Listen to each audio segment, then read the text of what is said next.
Genesis chapter 42. When Jacob learned that there was grain in Egypt, he said to his sons, "Why are you staring blankly at each other? I've just heard that there's grain in Egypt. Go down there and buy some for us, so that we can survive and not starve to death." So Joseph's 10 brothers went down to buy grain in Egypt. However, Jacob didn't send Joseph's brother Benjamin along with his brothers, because he thought something bad might happen to him. Israel's sons came to buy grain with others, who also came since the famine had spread to the land of Canaan. As for Joseph, he was the land's governor, and he was the one selling grain to all the land's people. When Joseph's brothers arrived, they bowed down to him, their faces to the ground. When Joseph saw his brothers, he recognized them, but he acted like he didn't know them. He spoke to them with a harsh tone and said, "Where have you come from?" And they said, "From the land of Canaan to buy food." Joseph recognized his brothers, but they didn't recognize him. Joseph remembered the dreams he had dreamed about them and said to them, "You are spies. You've come to look for the country's weaknesses." They said to him, "No, master, your servants have just come to buy food. We are all sons of one man. We are honest men. Your servants aren't spies." He said to them, "No, you've come to look for the country's weaknesses." They said, "We, your servants, are 12 brothers, sons of one man in the land of Canaan. The youngest is now with our father, but one is gone." Joseph said to them, "It's just as I've said to you. You are spies.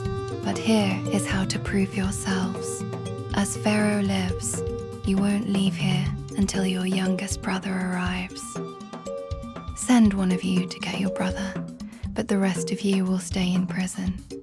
We will find out if your words are true.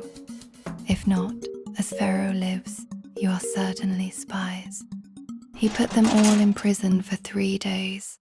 On the 3rd day, Joseph said to them, "Do this and you will live, for I'm a God-fearing man. If you are honest men, let one of your brothers stay in prison, and the rest of you go. Take grain back to those in your households who are hungry. But bring your youngest brother back to me, so that your words will prove true and you won't die." So they prepared to do this. The brothers said to each other, "We are clearly guilty for what we did to our brother when we saw his life in danger and when he begged us for mercy, but we didn't listen. That's why we're in this danger now." Reuben responded to them, "Didn't I tell you, don't do anything wrong to the boy? But you wouldn't listen. So now this is payback for his death."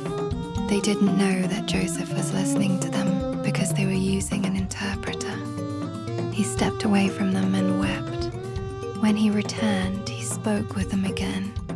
Then he took Simeon from them and tied him up in front of them. Then Joseph gave orders to fill their bags with grain, to put back each man's silver into his own sack, and to give them provisions for their trip. And it was done. They loaded their grain onto their donkeys, and they set out.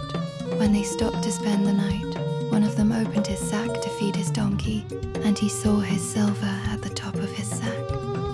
He said to his brothers, "My silver's been returned. It's right here in my sack." Their hearts stopped.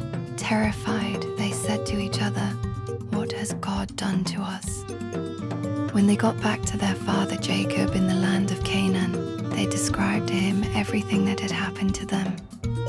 "The man, the country's governor, spoke to us with a harsh tone and accused us of being spies in the country.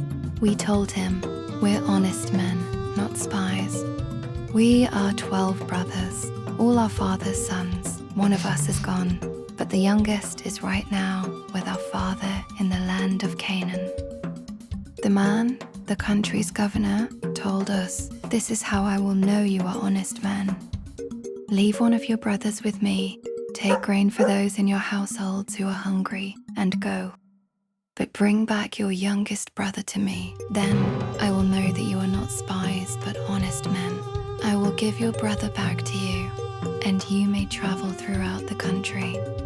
When they opened their sacks, each man found a pouch of his silver in his sack. When they and their father saw their pouches of silver, they were afraid. Their father Jacob said to them, "You've taken my children from me. Joseph's gone, Simeon's gone, and you are taking Benjamin. All this can't really be happening to me." Reuben said to his father, "You may put both of my sons to death if I don't bring him back to you. Make him my responsibility, and I will make sure he returns to you."